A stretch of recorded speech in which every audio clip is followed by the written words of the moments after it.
দেশ এখন নিঃস্ব সুদের কারণে। মানুষ সুদ খেলে মাত্র কয়েকটা দেশে টাকা চলে যাবে, বাকি দেশগুলি নিঃস্ব ফকির হয়ে যাবে। সুদ খেলে কয়েকজন ধনীর হাতে টাকা চলে যাবে, দেশের বাকি সদস্যগুলি ফকির হয়ে যাবে। সুদ খেলে মানুষের টাকা কমে যাবে, যা একটু ছিল বিক্রি করে দিয়ে চলবে। আমার নিজস্ব আত্মীয়র কথা বলছি, লোকটা সুদের কারণে এমনভাবে নিঃস্ব হয়ে গেছে, যেদিন লোকটা মারা গেল সেদিন বাড়ি ঘর জমি জায়গা সব বিক্রি করে সুদ পরিশোধ হবে না।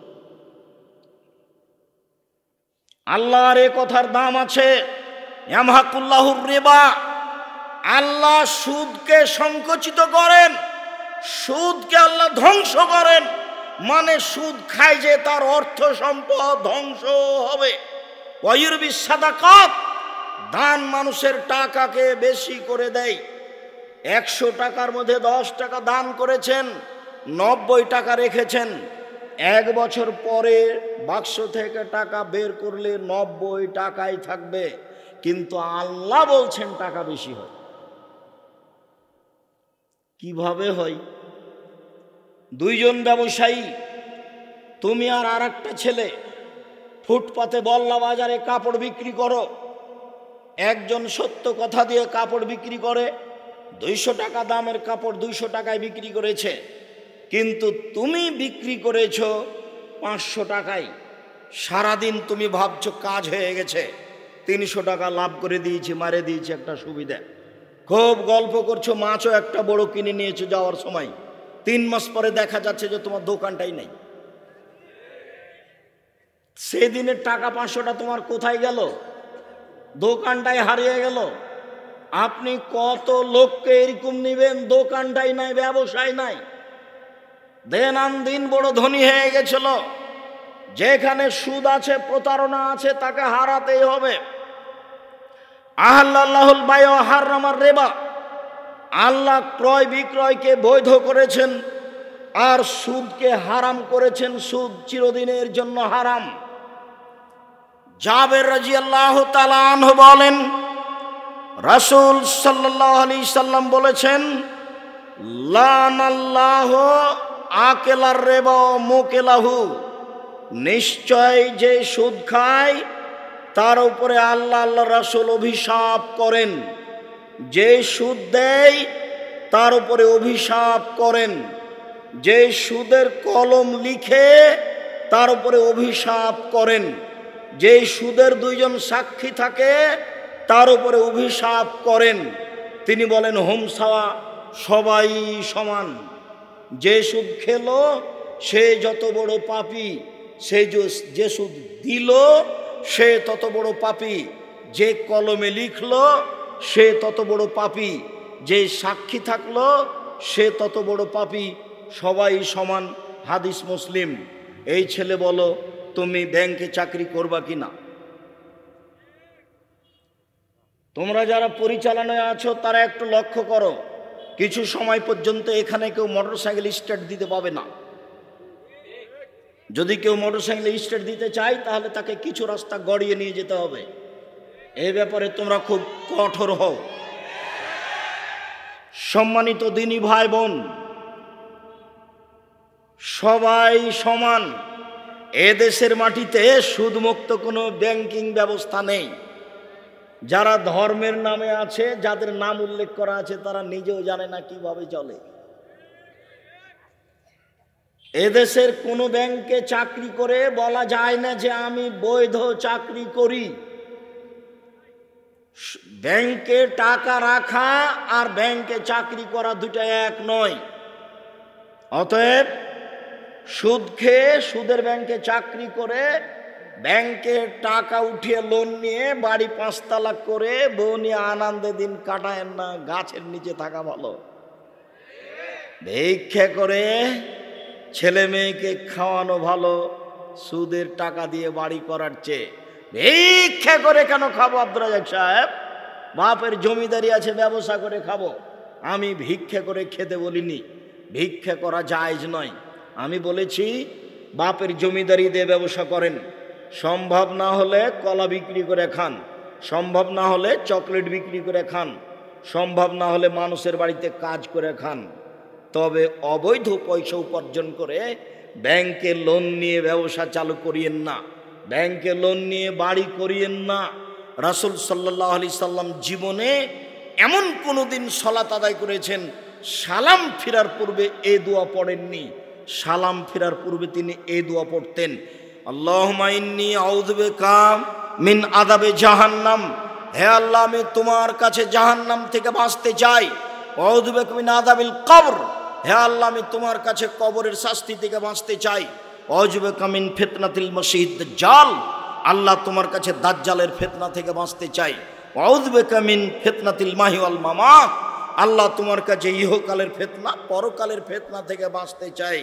আল্লাহুম্মা ইন্নী আউযু বিকা মিনাল মা'সাম ওয়াল মাগরাম, তোমার কাছে বাঁচতে চাই বড় পাপ হতে, তোমার কাছে বাঁচতে চাই ঋণ কর্য হতে, তোমার কাছে বাঁচতে চাই বড় পাপ হতে, তোমার কাছে বাঁচতে চাই ঋণ কর্য হতে, তোমার কাছে বাঁচতে চাই বড় পাপ হতে, তোমার কাছে বাঁচতে চাই ঋণ কর্য হতে। এই বাক্য না বলে তিনি কোনোদিন সালাম ফিরেননি।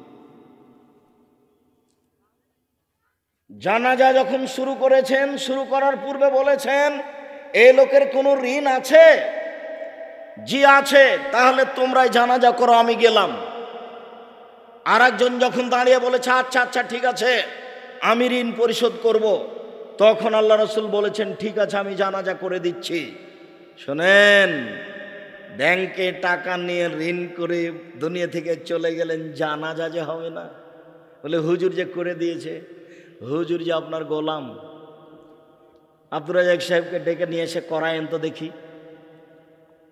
আপনাদের কোনো যদি মুচি মুসলমান মারা যায় আর আমি যদি থাকি, আমি তার জানাজায় যাব। আর আপনি যদি টাঙ্গাইল জেলার সবচেয়ে বড় ধনী হন আর ঘটনা যদি এরকম থাকে, আমি আব্দুর রাজ্জাক বিন ইউসুফ আমরা জানাজা করাবো না। আপনি কি করতে পারেন এই হিসাব আমি করি না, কোনোদিন করিনি। আমি মুসলিম চির রণবীর, মরণকে করি না ভয়, মরলে শহীদ বাঁচলে গাজী আমার উভয়ই সমান। আমি এইভাবে এদেশের মাটিতে আছি 30 বছর থেকে, কতদিন এইভাবে থাকবো আল্লাহ ভালো জানেন। তবে আমি কোনোদিন রূপক কথা বলার প্রয়োজন মনে করিনি, পিছে হটে কথা বলতে হবে এই হিসাব আমি করিনি। আমার জীবনে আমি কোনোদিন ব্যক্তিকে হিসাব করে বক্তব্য দিইনি। আমি বক্তব্য চলাকালীন কোনো এমপি মন্ত্রী মঞ্চে এসেছেন, আমি বক্তব্য বন্ধ করে দিয়ে কোরআন হাদিসের আলোচনা বন্ধ করে দিয়ে তাকে কথা বলার মতো সুযোগ করে দিইনি। এরকম হিসাব, এরকম সাহস এই মাটিতে করার মতো কেউ নেই। সম্মানিত দিনী ভাই বোন, আমি আপনাকে অনুরোধ জানাচ্ছিলাম আপনি সুদকে ভয়াবহ পাপ বলে বিবেচনা করুন। রাসূল সাল্লাল্লাহু আলাইহি সাল্লাম বলেন, ইজতানিবুস সাবাল মুবিকাত, তোমরা ধ্বংসাত্মক 7টা জিনিস থেকে বেঁচে থাকো। যেই 7টা জিনিস ঘটলেই জাহান্নাম, যেই 7টা জিনিস ঘটলেই জাহান্নাম, তার একটা হচ্ছে আকলুর রিবা, সুদ খাওয়া। মানুষ যদি সুদ খায় তাহলে মহামারী হবে। মানুষ যদি সুদ খায় তাহলে মানুষের উপরে বালা মুসিবত বিপদ নেমে আসবে।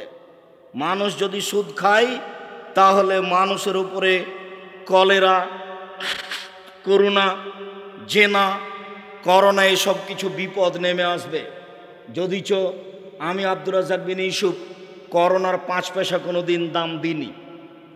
আমি বলেছি 3 ফুট দূরে দাঁড়ানো বৈধ করতে হলে আবার মোহাম্মদ সাল্লাল্লাহু আলাইহি সাল্লামকে পৃথিবীতে আসতে হবে, এসে বলতে হবে পৃথিবীবাসী আমি মোহাম্মদ সাল্লাল্লাহু আলাইহি সাল্লাম বলছি আপনারা 3 ফুট পর পর দাঁড়ান। যেহেতু কিয়ামত পর্যন্ত তিনি আর কোনোদিন আসবেন না, কাজে 3 ফুট পর পর দাঁড়ানোর বৈধতাও কোনোদিন হবে না। সারা পৃথিবীর মানুষ যদি 3 ফুট পর পর দাঁড়ায় তবে এর বৈধতার কোনো পথ নেই। মাস্ক পরে সালাত আদায়ের কোনো প্রশ্নই আসে না। ছোঁয়াচে রোগ নেই, ছোঁয়াচে রোগ নেই, করোনা ছোঁয়াচে রোগ নয়। যদি পৃথিবী সৃষ্টির 50,000 বছর পূর্বে আপনার ভাগ্যে করোনা লেখা থাকে, তাহলে আজকে যদি আপনি মাস্ক কেন পাথরের ভিতরে যদি ঢুকে থাকেন তবুও করোনা আপনাকে ধরবেই। আর যদি পৃথিবী সৃষ্টির 50,000 বছর পূর্বে আপনার নামে করোনা লেখা না থাকে, আজ যদি করোনা যার হয়েছে তার গায়ের উপরে যদি গড়াগড়ি পড়েন তবুও হবে না। এরই নাম তাকদীর, এরই নাম তাওয়াক্কুল। এই বিশ্বাসে আমরা আছি, দীর্ঘ ৮-১০ মাস থেকে এই বিষয়ের উপর আলোচনা করে আসছি। তা আপনি দেখতে পারেন খুতবা বাইতুল হাম জামে মসজিদ, জামিয়া সালাফিয়া, ডাঙ্গিপাড়া, পবা, রাজশাহী। সম্মানিত দিনী ভাই বোন, কথা প্রসঙ্গে কথা বলছিলাম, যেসব পাপের কারণে মানুষ জাহান নামে যাবে তার একটি বড় পাপ হচ্ছে সুদ খাওয়া। রাসূল সাল্লাল্লাহু আলাইহি সাল্লাম বলেন, আব্দুল্লাহ ইবনে হানজালা গাসিল রাদিয়াল্লাহু তাআলা আনহু বলেন, রাসূল সাল্লাল্লাহু আলাইহি সাল্লাম বলেছেন, দিরহাম রিবা ইয়াকুলু রাজুলু ওয়া হুয়া ইয়ালাম আসাদ্দু মিন সিত্তাতি ওয়া সালাসিনা জিনিয়া। কেউ যদি জেনে শুনে 1 টাকা সুদ খায়, 36 বার জেনা করে যত পাপ হবে, 1 টাকা সুদ খেলে তার চেয়ে বেশি পাপ হবে।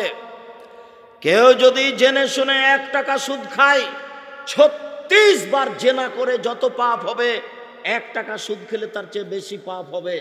পাপের জগতে সবচেয়ে ঘৃণিত নোংরা পাপ হলো জেনা। পাপের জগতে সবচেয়ে ঘৃণিত নোংরা পাপ হচ্ছে জেনা। কেউ যদি জেনে শুনে 1 টাকা সুদ খায়, 36 বার জেনা করে যত পাপ হবে, 1 টাকা সুদ খেলে তার চেয়ে বেশি হবে। আমি অনুবাদক, মুহাম্মদ সাল্লাল্লাহু আলাইহি সাল্লাম বলেছেন, আমি আরবি থেকে আপনাকে বাংলা করে শোনালাম মাত্র। আবু হুরায়রা রাদিয়াল্লাহু তাআলা আনহু বলেন, রাসূল সাল্লাল্লাহু আলাইহি ওয়াসাল্লাম বলেছেন, আর রিবা সাবুনা জুজান আইসারুহা ইনকারাজুল উম্মাহু। সুদের পাপের 17টি ভাগ রয়েছে। ছোট ভাগ হলো মার সাথে জেনা করলে যেমন পাপ হয়। নেবার ভাষা কেমন? দুনিয়াতে এমন কোনো পাপ নাই যে পাপের ভাষা এরকম। সেটা জেনা হোক, সেটা চুরি হোক, সেটা বাপ মাকে গালি দেওয়া হোক, সেটা শিরক করা হোক, সেটা মিথ্যা সাক্ষী হোক। মিথ্যা সাক্ষীর কারণে টাঙ্গাইল জেলাতে কত মানুষ জেলে আছে 20 বছর থেকে, ও নিজেই জানে না আমি কেন জেলে। ও নিজেই জানে না, জজ জানে না ঘটনা কি, উকিল জানে না ঘটনা কি। আর সাক্ষী বলছে যে আল্লাহর কসম আমি তাকে মারতে দেখেছি, 2 চোখে দেখেছি। অথচ যাকে মারতে দেখেছি বলছে ওই মারামারির সময় ও ছিল রংপুরে। তার নাম মিথ্যা সাক্ষী, তার নাম হলো মিথ্যা সাক্ষী। এই জন্য পাপের জগতে 3য় মহাপাপ হলো মিথ্যা সাক্ষী। 1 নম্বর মহাপাপ হলো শিরক। শিরক মহাপাপ কেন? শিরক মহাপাপ এই জন্য যে শিরক করলে তার ইজ্জতের হানি হয়, ইজ্জতে আঘাত লাগে আল্লাহর। ওই যে আব্দুল্লাহ একটা বক্তব্যে বললো না যে ও তো পাপী, আমি তো তাহাজ্জুদ পড়ি, ও তো খারাপ মানুষ, ও জাহান্নামে যাবে। তো যখন জাহান্নামে যাবে বলে দিল, তো আল্লাহর ক্ষমতার উপরে হাত লাগিয়ে দিল। আমি তো অনেক বড় দয়াশীল, ও আমি যদি ও আমাকে একটু বলে আমি ক্ষমা করে দেবো, ও জাহান্নামে যাবে মানে ওর জাহান্নামে দেওয়ার সিদ্ধান্ত ওর হাতে কে দিল? তা আল্লাহর সম্মানে আঘাত লাগে ও কথা বললে। তো শিরক করলে আল্লাহর সম্মানে আঘাত লাগে, এই জন্য শিরক সবচেয়ে বড় পাপ। 2য় মহাপাপ হলো পিতামাতার অবাধ্য চলা। জীবনে কোনোদিন পিতামাতার অবাধ্য চলবেন না, জীবনে। এখন তো মনে হবে যে পৃথিবীতে সবচেয়ে বড় খারাপ মানুষ আমার মা। অবাক কথা, আরে আমি টাকা দিলাম 500টা, দেখি আমার মা কখন আমার বড় বোনের ছেলেকে দিয়ে দিয়েছে। আরে টাকা দিয়ে আমি আর দিন রাত আমার মা আমার বোনের ছেলেদের গল্প করে। তারপরে যখন তখন দেখি আমার মা খালি আমার বউকে গালি দেয়, অকথ্য ভাষায় গালি দেয়। তা আমি সন্ধ্যার সময় এসেছি, এসে দেখছি আমার মা বিছানে পেশাব করেছে। তা আমি আমার বউকে খেপে বললাম, এই তুমি আমার বিছানাটা আমার মায়ের পরিষ্কার করনি কেন? তখন আমার বউ বলছে, তোমার মায়ের কাপড় তুমি পরিষ্কার করো গা, তোমার মা আমাকে অকথ্য ভাষায় গালি দেয়, আমি পরিষ্কার করব মানে? গালি দেয় এই কথাও ঠিক। তুমি ঘুম থেকে উঠে দেখছো যে যা করছে তোমার মা সবই উল্টা। বড় মাছের টুকরাটা তোমার বোনের ছেলেরা পাতে প্লেটে দিয়েছে, আর মাছের লেজ খান দিয়েছে আপনার ছেলের প্লেটে। তো রাতে আপনার বউ গল্প করছে তোমার মায়ের স্বভাব, তোমার মায়ের স্বভাব, তোমার মা এরকম। তোমার মা যে বড় চাকা খান তোমার ভাই বোনের ছেলেকে দিয়েছে, আর আমার ছেলেটাকে মাছের এই নেজখানটা দিয়েছে, তখন আপনার মনটা খুব খারাপ হলো। ঘটনা দেখলেন যে ঘটনাই তাই। তা আপনি এখন ভাবলেন যে সবচেয়ে বড় শত্রু আমার কে? আমার মা। সাবধান, শত্রু এটা দিনের মতো বুঝতে পারছেন ভুল করছে মা, এই কথা ঠিক মুখ খুলবেন না।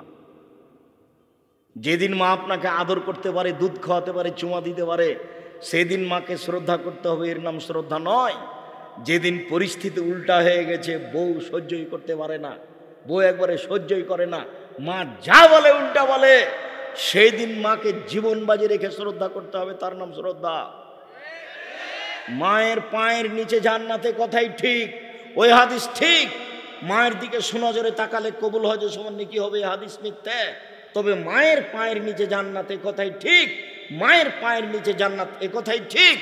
মা অসন্তুষ্ট হলে জাহান্নাম অবধারিত, এ কথাই ঠিক। মা খুশি থাকলে জান্নাত হবে, এ কথাই ঠিক। অতএব পৃথিবীতে দ্বিতীয় মহাপাপ হচ্ছে পিতামাতার অবাধ্য চলা। তৃতীয় মহাপাপ হচ্ছে মিথ্যে সাক্ষী দেওয়া।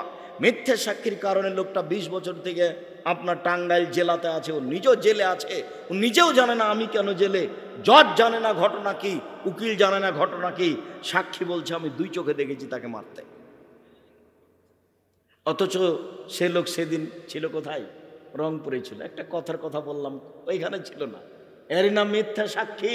সম্মানিত দিনী ভাই বোন, মিথ্যা সাক্ষীর জন্য আল্লাহ রাসূল এইভাবে ভাষা উল্লেখ করেননি, শিরকের জন্য এইভাবে ভাষা উল্লেখ করেননি, মানুষকে হত্যা করার ব্যাপারে ভাষা উল্লেখ করেননি। মানুষ যদি আজীবন সালাত না আদায় না করে, তার জন্য ভাষা এরকম নাই। মানুষ যদি রোজা না রাখে, তার জন্য ভাষা এরকম নেই। কিন্তু আল্লাহ রাসূল বলছেন, কেউ যদি 1 টাকা সুদ খায়, তাহলে 36 বার জেনা করে যত পাপ হবে, 1 টাকা সুদ খেলে তার চেয়ে বেশি পাপ হবে। তিনি বলেন সুদের পাপের 17টি ভাগ রয়েছে, তার ছোট ভাগ হলো মার সাথে জেনা করলে যেমন পাপ হয়। কি দিয়ে আপনাকে আমি বুঝাই যে সুদ কেমন পাপ? সম্মানিত দিনী ভাই বোন, আমি একটা লম্বা হাদিসের খুব তাড়াতাড়ি অনুবাদ করছি। এই হাদিসের তাড়াতাড়ি এক পর্যায়ে পৌঁছে গেলেই আমরা আলোচনা শেষ করে দিব। তবে এক খেয়ালে চেয়ে থাকবেন 19-20 হয় না যেন। যদি 19-20 হয় তাহলে ধরতে পারবেন না। সম্মানিত দিনী ভাই বোন, যারা আমার দিনী বোনেরা আছেন, আপনারা শুনতে পান আর না পান, আপনাদের আমি একটা কথা বলে যাচ্ছি। দিনী বৈঠকের দিনী বোনেরা আমার একটু শোনেন। এই মেয়ে, গল্প করছো কেন? একটু শরম করো না, একটু ইতস্ত করো না? ফ্যাশন বোরকা পরে আছো কেন? তোমার বাপের চোখে পড়ে না? তোমার ভাইয়ের চোখে পড়ে না? তোমার স্বামীর চোখে পড়ে না? তোমার স্বামী লজ্জা বেঁচে খেয়েছে নাকি? তুমি কি লজ্জা বেঁচে খেয়েছো? বাপ বেটি লজ্জা বেঁচে খেয়েছো?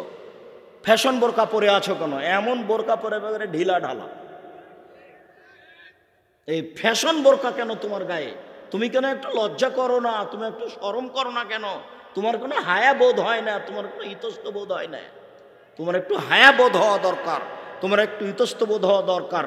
আমি তোমাকে জোরালোভাবে বলে যাচ্ছি, উপস্থিত বৈঠকের দিনী বোন, আপনাকে আমি খুব জোরালোভাবে বলে যাচ্ছি, আল্লাহে আল্লাহর কসম করে আপনাকে বলছি, আপনি জিন্দেগি তার এই বোরখা কোনোদিন গায়ে উঠাবেন না। আপনি এই বোরখা কালকে জ্বালিয়ে দিবেন, কাপড় কিনে নিয়ে সে ঢেলা ঢালা বোরখা পরে। এইটা আপনার মান সম্মান রক্ষা করবে, আপনার ইজ্জত রক্ষা করবে, আপনার মান বাড়বে, আল্লাহ আপনাকে ভালোবাসবে।